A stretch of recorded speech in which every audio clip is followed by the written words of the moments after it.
Vous allez voir, faites des sacrifices et vous le regretterez. On ne rembourse jamais les crédits pris pour ce qui est de la santé.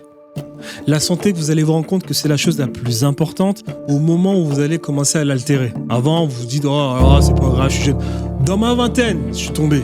Si vous êtes dans la vingtaine, faites très attention. C'est pas parce que vous avez 20 ans, 21, 22, jusqu'à 29 ans, 30 ans même, que cela veut dire que vous êtes immunisé. Ne croyez pas à ce concept du crédit, au crédit de la santé. Ne croyez pas au crédit de la santé. Ne croyez pas à ce crédit de « je serai riche maintenant, je rattraperai ma santé, quand j'aurai de l'argent, j'irai à la salle de sport ». Ça n'existe pas. Ça n'existe pas. Les amis, lorsque vous faites de l'entrepreneuriat, je vous garantis, ne vous isolez pas. Lorsque vous vous isolez, vous niquez votre santé mentale. Je vais prendre mon exemple sur mon expérience de vie. Tout ce qui était développement personnel, je n'y croyais pas. Je n'ai jamais vu de vidéo de développement personnel de ma vie. Jamais. J'ai fait 4 burn-out. Je ne croyais pas au burn-out. Je dis, bon, c'est des trucs de feignants, c'est des trucs de personnes un peu émasculées. Qu'est-ce que c'est que ces histoires? Je me suis coupé du monde. Je vivais avec une femme. Tous les jours, au quotidien. Et je pense que je ne serais même pas arrivé là où je suis arrivé sans elle. Je me suis isolé, mes amis et j'en passe. J'ai sacrifié ma santé. Je me suis dit, c'est pas grave, je rembourserai après, c'est pas grave, j'irai mieux après. Je suis une personne qui est très difficile, très dure avec son entourage. Je suis très dur avec les femmes que je fréquente. J'étais très dur avec mon ex. J'étais très dur avec mes amis parce que j'étais très dur avec moi-même. Et ça, on me l'a toujours reproché. Je me suis toujours dit, faut que je sois dur avec moi-même pour y arriver. Je vous le garantis, les amis. La seule chose que ça a engendré, c'est l'ultra stress. Je me suis écroulé 4 fois. Je me suis retrouvé à l'hôpital 3 fois. 3 fois. Je me suis isolé. Je pense que je ne me serais jamais arrivé là si j'avais pas une femme. Parce que grâce à cette femme, je m'étais peut-être coupé du monde, mais parce qu'elle était là et qu'elle me permettait de me, comment dire ça, de faire le vide après une journée de travail, je tenais le coup. Je travaillais près de 12 heures par jour. Au moment où elle est partie, parce que ça devenait insupportable, parce que j'étais un peu trop radical dans ma manière de faire, alors que ce n'était pas productif, parce que je stressais, je me disais que je devais être riche maintenant, je vais rattraper mes heures de sommeil plus tard, je prenais du poids, au final je travaillais de moins en moins, j'avais des pics de dopamine incontrôlés. Au moment où elle est partie, je me suis dit c'est pas grave, je tiens le coup, je force. J'étais devenu 10 fois moins productif parce que je n'avais pas cette présence humaine qui me permettait d'être resté social. Et ça a été 2 fois plus dur. J'ai arrêté. J'ai fait un pas en arrière. J'ai décidé de changer les choses et de contrôler, de prioriser ma santé mentale et physique. Vous allez voir, faites des sacrifices et vous le regretterez. On ne rembourse jamais les crédits pris pour ce qui est de la santé.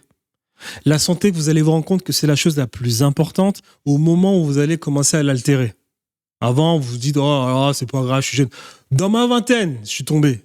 Pas à 40 ans, pas à cinquantaine, dans ma vingtaine. Je suis tombé. Si vous êtes dans la vingtaine, faites très attention. C'est pas parce que vous avez 20 ans, 21, 22, jusqu'à 29 ans, 30 ans même, que cela veut dire que vous êtes immunisé. Ne croyez pas à ce concept du crédit, le crédit de la santé. C'est-à-dire, je deviens riche à 35 ans, 40 ans. 35 ans, même déjà, c'est très jeune. Je vous l'ai dit. Moi, dans les business, je vois jamais personne 35 ans. Business lounge. Moi, dans les restaurants de riches, je ne vois jamais les personnes 35 ans. Peut-être quelques-uns, allez, ça arrive. Mais rarement. Ne croyez pas au crédit de la santé. Ne croyez pas à ce crédit de « je serai riche maintenant, je rattraperai ma santé, quand j'aurai de l'argent, j'irai à la salle de sport ». Ça n'existe pas. Ça n'existe pas. C'est comme quand vous allez, par exemple, à la salle de sport, vous faites des squats, vous pétez les genoux, vous pétez vos genoux, vous arrêtez le squat. Parce que j'ai fait cette erreur aussi. Vous arrêtez le squat, vous passez sur un autre exercice. Les séquelles au niveau des genoux, ils sont à vie. La santé mentale et physique, pour ce qui est de l'entrepreneuriat, c'est pareil. Ne vous isolez jamais. Moi, j'ai pris cette résolution. Quand mon ex est parti, j'ai forcé, je me suis écroulé, j'ai repris correctement. Je me suis juré de ne plus jamais sacrifier mes heures de sommeil. J'ai même encore du mal à manger correctement parce que je suis tellement têtu que je continue de faire ces sacrifices. Nous sommes au mois d'août, j'ai décidé de ne pas prendre de vacances car je souhaite développer mes chaînes, mon personal branding et mon business. Est-ce que c'est une bonne chose à faire? Je ne sais pas. Relativiser l'entrepreneuriat, c'est pas les sorties. L'entrepreneuriat, c'est pas les trucs de voiture. Posez-vous les questions, pourquoi est-ce qu'il me demande des voitures, ce mec? Et posez-vous la question que, une fois que je lui donnais mon argent parce qu'il va me montrer une voiture, est-ce que lui est rentable? Parce qu'après, il devra acheter une deuxième voiture pour continuer de prendre l'argent des personnes qui ont, comme toi, donné leur argent et continueront de le faire. Posez-vous cette question. Ne vous isolez jamais. Vous allez vous rendre compte à quel point les gens qui vous entourent sont très importants dans votre vie d'entrepreneur. Moi, je m'en suis rendu compte quand ma femme est partie. Je m'en suis très très vite rendu compte. Donc, moi, j'ai pris une résolution. J'ai décidé de ne plus jamais sacrifier mes heures de sommeil. Je fais 8 heures de sommeil, quoi qu'il arrive. Il m'arrive des fois de faire des dérapages. C'est vrai. J'arrive. Je prends un crédit encore sur ma santé. Parce que je suis toujours jeune. Je viens d'avoir 30 ans. Je suis toujours jeune. Il y a à peine combien de mois là? 4 mois. Je suis toujours jeune. Est-ce que c'est une bonne chose? Je ne sais pas. Faites pas cette erreur. Le crédit sur la santé n'existe pas. Physique et mental, ça n'existe pas. Faites très attention. Et apprenez à relativiser. Putain de merde, vous avez 20 ans, 30 ans. Vous paniquez? Vous êtes des fous, quoi. Ne vous faites pas avoir par l'Internet. On va répéter, 57 ans, c'est la moyenne d'âge des gens. 10% des millionnaires, des gens, quand je dis des gens, je parle des millionnaires, 10% des millionnaires ont moins de la trentaine, ont moins de 39 ans. 10%, moins de 10%. Même pas 1% font de l'argent sur Internet. Il faudrait faire le calcul de combien de millionnaires sont sur Internet. Alors pourquoi vous paniquez? Parce que vous avez vu Yumi Denzel faire des vidéos à Saint-Tropez? Parce que vous avez vu Antoine Blanco faire des vidéos jeunes? Parce que vous avez vu des mecs qui vous parlent de SMMA faire des vidéos jeunes? Faire des vidéos et qui sont devenus millionnaires? Arrêtez. Et ne croyez plus au concept de il est devenu riche en un an. Non. Ces jeunes qui ont fait de l'argent, eux, le processus a commencé il y a 7-8 ans. Parce qu'il y a d'abord un processus mental. Tu sors du déni. Et lorsque tu sors du déni, tu commences à faire les premières actions. Et les premières actions, ça peut peut-être prendre 2-3 ans avant d'arriver sur la bonne action. C'est tout un processus. Relativiser. D'accord? Et les personnes qui ont moins de 35 ans et qui sont millionnaires, elles ne représentent même pas 0,0000001% de la population. D'accord? Et je l'ai répété. L'environnement, c'est la chose la plus importante. Ne vous faites pas avoir par l'environnement. Sur 100% des milliardaires, 99% viennent de très bonnes familles même de millionnaires. Bill Gates, Donald Trump, Elon Musk, tous les riches français, ils viennent de familles de millionnaires. Et la société française, qui est une société très bloquée, pour beaucoup même de millionnaires, ils viennent aussi de très bonnes familles, de classe moyenne supérieure pour la plupart. Les personnes qui réussissent Polytechnique sont des fils d'instituteurs. Ce pas des fils de personnes qui viennent de la banlieue. Et dites-vous une chose, les amis. Je prends l'exemple de mon père.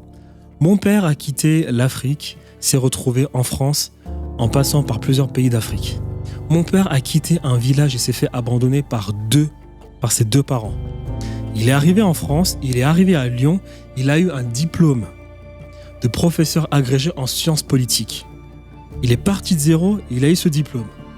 Il gagne bien sa vie à ses yeux. Vous avez par exemple, vous le comparez à un mec comme Jeff Bezos. Jeff Bezos, lui, vient d'une très bonne famille. Son père lui a prêté $300,000. Il est devenu millionnaire.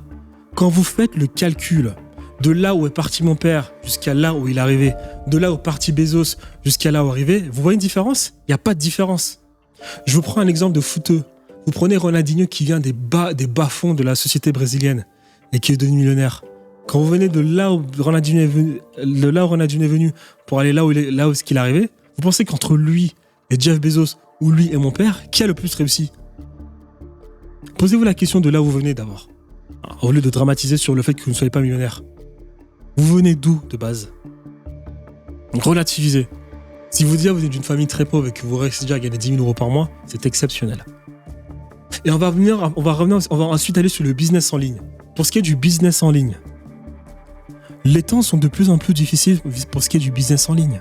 C'est-à-dire que les tendances dropshipping, tendances SMMA, tendances création de contenu, tendances, petit à petit, ça va s'effondrer. Et il faudra véritablement penser à faire des business solides qui vont prendre 4, 5, 6, 8 ans. Où tu vas avoir une courbe comme ça qui monte quand tu gagnes de l'argent. Et pas le dropshipping où ça monte, tu gagnes 1 million d'euros, un an plus tard, tu es en faillite. Gardez cela en tête. Et peut-être que ça vous permettra de relativiser sur le fait que ça prend du temps. Ça prend du temps. Pourquoi vous paniquez? Donc arrêtez de paniquer. Côtoyez des gens. L'environnement est la chose la plus importante. Relativisez si vous êtes dans la vingtaine, relativisez si vous êtes dans la trentaine. Et pour les personnes de plus de 40 ans même, il faut relativiser. Quand on a 40 ans et qu'on devient millionnaire, on n'est absolument pas en retard. Absolument pas. Au contraire, c'est même bien. C'est bien. Parce que souvent, pour être riche, il faut passer par des événements très difficiles dans la vie. Donc on fait attention à la mode de l'entrepreneuriat. On fait attention. Il n'y a rien de plus stressant que l'entrepreneuriat. Bonne journée.